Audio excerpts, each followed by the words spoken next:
السلام علیکم ورحمۃ اللہ وبرکاتہ۔ الحمدللہ رب العالمین الرحمن الرحیم مالک یوم الدین، اشہد ان لا الہ الا اللہ واشہد ان محمدا عبدہ ورسولہ، اما بعد، قال اللہ تعالی فی القرآن المجید: قتل اصحاب الاخدود، خندقوں والے ہلاک کر دیے گئے۔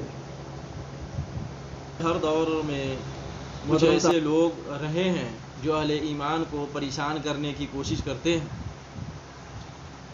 اور انہیں ایمان سے ہٹانے کی کوشش کرتے ہیں، ایمان چھوڑنے پر مجبور کرتے ہیں اور وہ اپنے ساتھ کفر میں ملانے کی کوشش کرتے ہیں۔ یہ واقعہ بھی اصحاب الاخدود کا اللہ رب العالمین نے اپنے کلام میں مجید کے اندر بیان فرمایا ہے۔ اس میں بھی کچھ ایسا ہی ہوا ہے۔ کنہیں کیوں ہلاک کیا گیا؟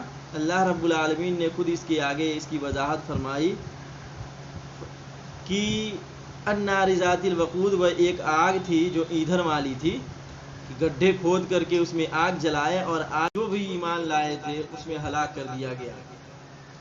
اور اس سے بڑی تعجب کی بات یہ ہے کہ وہ جلا رہے تھے اور یہ جل رہے تھے، آگ میں تڑپ رہے تھے، جل کر کے ہلاک ہو رہے تھے، اور وہ کنارے بیٹھ کے تماشا دیکھ رہے تھے، ہنس رہے تھے، مذاق اڑا رہے تھے۔ کیوں؟ کہ ان کا جرم صرف یہ تھا، جسے وہ جرم سمجھتے تھے، وہ یہ تھا کہ یہ اللہ رب العالمین پر ایمان لائے۔ وَمَا نَقَمُوا مِنْهُمْ إِلَّا أَن يُؤْمِنُوا بِاللَّهِ، کہ انہیں صرف اس وجہ سے سزا دی جا رہی تھی، انتقام لیا جا رہا تھا کہ أَن يُؤْمِنُوا بِاللَّهِ، کہ وہ اللہ پر ایمان لائے تھے، اس اللہ پر جو غالب ہے اور تعریف کے لائق ہے، اس اللہ پر یہ ایمان لائے تھے۔ اس جرم کی وجہ سے، اس کی وجہ سے انہیں یہ سزا ملی، انہیں آگ کے حوالے کر دیا گیا۔ اور آج بھی یہی پروپیگنڈا چل رہا ہے پوری دنیا میں، یہی سازش چل رہی ہے کہ اہل ایمان والوں کو ایمان سے کیسے ہٹایا جا سکتا۔ اس واقعے میں صرف ایک واقعہ میں بیان کرنے کی کوشش کروں گا کہ اصحاب اخدود کا واقعہ کیا ہے۔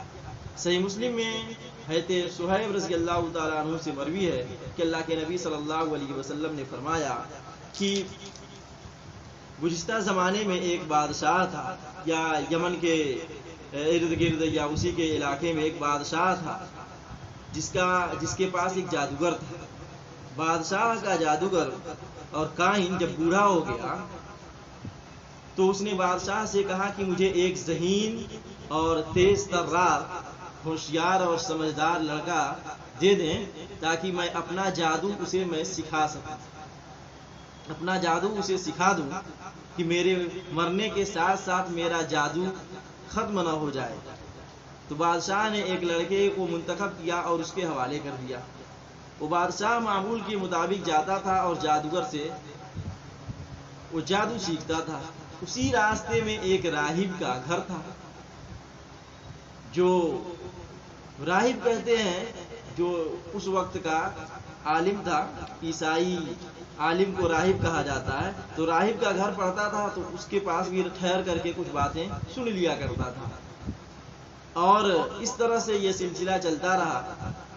تو جب جادوگر کے پاس جاتا تو کبھی لیٹ ہو جاتا تھا تو جادوگر مارتا تھا کہ اتنا لیٹ کیوں کیے۔ تو جا کر کے راہب سے جب یہ بات بتایا تو راہب نے کہا کہ ایسا ہے، جب جادوگر کے پاس جانا اور جادوگر پوچھے تو کہہ دینا گھر والوں نے روک لیا تھا، اور جب گھر جانا اور گھر والے پوچھے کہ کیوں لیٹ ہوا تھا تو کہہ دینا کہ راہب نے، جادوگر نے روک لیا۔ اس طرح سے یہ سلسلہ چلتا رہا۔ ایک دن ایسا ہوا کہ راستے میں ایک جانور نے راستے کو روک رکھا تھا۔ جب یہ پہنچا دیکھا کہ ایک جانور ہے جو راستے میں کھڑا ہے بیچ راستے میں، اور دونوں طرف لوگ رکے ہوئے ہیں، سواریاں رکی ہوئی ہیں، ٹھہرے ہوئے ہیں۔ تو اس نے سوچا کہ یہ اچھا موقع ہے جانچنے اور پرکھنے کا، کہ ہم دیکھتے ہیں کہ کیا جادوگر کا علم صحیح ہے یا اس راہب کا علم صحیح ہے۔ اس نے ایک پتھر اٹھایا اور کہا کہ اے اللہ، اگر یہ جادوگر صحیح ہے، اگر یہ راہب صحیح ہے اور راہب کا معاملہ صحیح ہے، اس کا دین صحیح ہے، تو اس جانور کو ہلاک کر دے۔ اور اس نے مارا اور جانور مر گیا۔ اس کو اور یقین ہو گیا، اور جا کر کے جب راہب سے یہ بات بتایا تو راہب نے کہا کہ بیٹے، اب تم کمال کو پہنچ گئے ہو۔ اب اس طرح سے وہ تمام لوگوں کی بیماریوں کو ٹھیک کرنے لگا. کوئی اندھا تھا اس کے لیے دعا کرتا تو آنکھ اس کی ٹھیک ہو جاتی تھی. کوئی لنگڑا تھا اس کا لنگڑاپن دور ہو گیا. اس طرح سے جتنے بیماری والے لوگ تھے, پریشان حال لوگ تھے, سب کی پریشانیاں دور ہونے لگی. مستجاب الدعوات ہو گیا. اور وہی شرط پر دعا کرتا تھا کہ تم اللہ پر ایمان لاؤ تو میں تمہارے لیے دعا کروں گا اور تمہاری پریشانی دور ہو جائے گی. اور جیسے وہ اللہ پر ایمان لاتے وہ اللہ سے دعا کرتا اور اللہ رب العالمین اس کی پریشانی دور کر دیتا. جب یہ معاملہ اس نے راہب سے بتایا تو راہب نے کہا, بیٹے دیکھو تم کمال کو پہنچ گئے ہو, اور جب بادشاہ تم سے پوچھے تو میرا نام مت بتانا. بادشاہ کے درباری میں سے, اس کے مصاحب میں سے ایک اندھا تھا. جب اس کو یہ بات پہنچی تو اس نے بھی وہ مال و دولت اکٹھا کیا, روپیہ پیسہ لے کر کے اس کے پاس پہنچا اور کہا کہ میرا بھی ٹھیک کر دو. نے کہا کہ مجھے پیسہ تو نہیں چاہیے, ہاں آپ ایک اللہ پر ایمان لائیں تو میں آپ کے لیے دعا کروں گا اور وہ رب ٹھیک کر دے گا. کہا ٹھیک ہے, میں اس پر ایمان لاتا ہوں.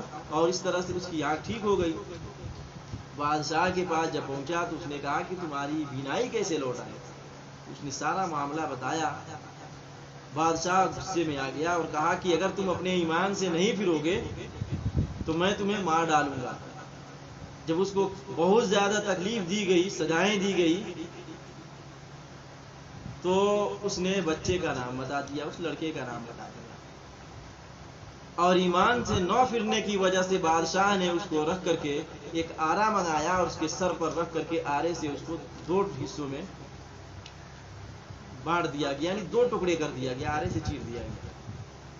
لڑکے سے بھی یہی سوال ہوتا رہا اور اس کو اذیتیں دی گئی, مارا پیٹا گیا, پوچھا گیا تو اس نے راہب کا نام بتا دیا. راہب کو بلایا گیا اور سارا معاملہ پوچھنے کے بعد کہا گیا کہ اگر تم ایمان سے نہیں پھرو گے, اللہ پر ایمان لائے ہو اس کا انکار نہیں کرو گے, تو تمہاری بھی سزا اس مصاحب جیسے ہوگی. راہب نے کہا جو کرنا ہے کر لو, میں ایمان سے نہیں پھر سکتا. بادشاہ نے اسے بھی آرے سے 2 حصوں میں چروا دیا. اور جتنے بھی لوگ اور ایمان لائے تھے سب کو یہی سزا دی. پھر اس نے کہا کہ ایسا اس لڑکے کو پکڑو اور اس کو لے جاؤ اور پہاڑی کے چوٹی پر لے جا کر اس سے پھینک دینا. اس کے حواری اس کو پکڑ کر کے لے گئے اور پہاڑ کے اوپر لے گئے اور وہاں سے پھینکنا چاہا. بادشاہ نے اللہ سے دعا کی, اللہ رب العالمین نے پہاڑ میں زلزلہ برپا کر دیا, زلزلہ قائم کر دیا. زلزلہ آیا اور سارے لوگ گر کر کے مر گئے. لڑکا واپس چلا آیا. پھر دوسری مرتبہ بادشاہ نے کہا کہ اس کو لے جاؤ, سمندر کے بیچ میں پھینکاؤ. لے کر کے اس کو جیسے ہی کشتی لے کے سمندر کے بیچ میں پہنچے تو کشتی پلٹ گئی اور سارے کے سارے لوگ اس میں مر گئے. اور اس طرح سے لڑکا پھر واپس آ گیا. تو بادشاہ سے لڑکے نے بتایا کہ اگر آپ مجھے مارنا چاہتے ہی ہیں تو اس طرح سے نہیں, بلکہ میں ایک ترکیب بتاتا ہوں, اس ترکیب کے مطابق میں مر سکتا ہوں. کہا وہ کیا ہے؟ کہا کہ سارے لوگوں کو ایک میدان میں اکٹھا کیجئے, جمع کیجئے, اور جمع کرنے کے بعد آپ مجھے ایک درخت سے سولی اس پر لٹکائیے, اور لٹکانے کے بعد میرے ترکش سے تیر لیجئے اور لے کر کے کہیے کہ بسم اللہ رب الغلام, اس غلام کے رب کے نام سے میں شروع کرتا ہوں, اور پھر تیر چلائیے اور مجھے ماریے تو میں مر جاؤں گا. بادشاہ نے ایسا ہی کیا, سارے لوگوں کو اکٹھا کر کے اور تیر نکالا. نکال کر کے کہا کہ بسم اللہ رب الغلام, اس بچے کے رب کے نام سے میں تیر چلاتا ہوں. ثم رماہ, پھر تیر چلایا اور بادشاہ کے بچے کے کڑپٹی پر تیر لگی اور وہیں پر اپنا ہاتھ رکھا اور گر کر مر گیا. جب سارے ناظرین جو وہاں موجود تھے دیکھے, سب نے کہا آمنا برب الغلام, آمنا برب الغلام, آمنا برب الغلام. ہم اس بچے کے رب پر ایمان لائے, ہم اس بچے کے رب پر ایمان لائے, ہم اس بچے کے رب پر ایمان لائے. اب اس کے حواری نے کہا کہ جس کا ڈر تھا وہی ہو گیا. کیا ڈر تھا؟ کہ سارے لوگ ایمان والے, اللہ والے نہ بن جائیں, اسی وجہ سے ہم نے اس بچے کو مارا ہے. لیکن اس بچے کے مرنے کی وجہ سے پوری قوم, آدھی سے زیادہ قوم اللہ پر ایمان لے. تو بادشاہ اور غصے میں آیا اور کہا کہ ان سے کہو کہ ایمان سے پھر جائیں. اگر ایمان سے نہیں پھرتے تو گڈھا کھودو اور گڈھا کھود کر کے اس میں آگ جلاؤ, اور جو بھی شخص جو بھی اس میں سے ایمان سے نہ پھرے، اپنے ایمان سے واپس نہ پلٹے، اللہ پر ایمان لال چکا ہے اور اس سے پلٹے نہ، واپس نہیں پلٹتا، اس کو آگ میں ڈال دو۔ اور اس طرح سے پورے مسلمانوں کو، جتنے تھے اس وقت مسلمان تھے، سب کو گڈھے میں پھینکتے رہے، اس کے کنارے بیٹھ کر کے تماشائی بن کر کے تماشا دیکھتے رہے، مذاق اڑاتے رہے۔ یہ کتنی بڑی اور تعجب کی بات ہے کہ وہ اپنے سامنے جلا رہے تھے اور خوشیاں منا رہے تھے، دیکھ رہے تھے، اور اس طرح سارے کے سارے لوگ اس میں جل کر کے مر گئے۔ اس میں ایک عورت بھی آئی جس کا بچہ تھا، وہ آ کر کے گود میں بچہ تھا، وہ آ کر تھوڑا رکی، بچے نے کہا کہ ماں تو حق پر ہے، آگ میں کود جا۔ اور اس طرح سے کود کر کے سارے مسلمان اپنی جان کو آگ کے حوالے کر دیے، لیکن اپنے ایمان سے نہیں پھرے۔ تو اللہ رب العالمین نے انہیں بھی، جتنے وہاں بیٹھے تھے، ان سب کو بھی اسی آگ کی وجہ سے آگ اس میں پھوٹی اور پھر سب کو ہلاک کر دیا۔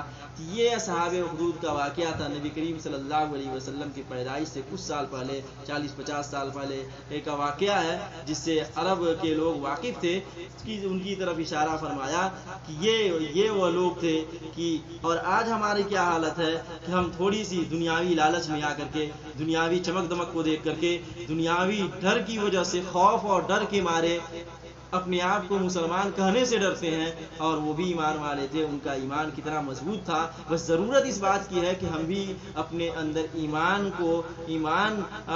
پیدا کریں، ایمان کی مضبوطی پیدا کریں، اور ایمان پر اپنے آپ کو قائم و دائم رکھیں، اپنے بچوں کو ایمان کی حقیقت بتائیں، کیونکہ انہیں ایمان کی حقیقت کا علم نہیں۔ اپنے بچوں کو بھی ایمان کی حقیقت بتائیں، اس کی قیمت بتائیں کہ اس کی کیا قیمت ہے، اور اللہ کے نام کی قیمت بتائیں کہ اللہ رب العالمین کے نام کی قیمت کیا ہے۔ کہ اللہ کے نبی صلی اللہ علیہ وسلم نے فرمایا، ایک حدیث سنن ترمذی کی روایت ہے کہ لا تقوم الساعة حتى لا يقال في الارض اللہ اللہ، کہ قیامت اس وقت تک قائم نہیں ہوگی جب تک اس روئے زمین پر ایک بھی شخص اللہ اللہ کہنے والا ہوگا۔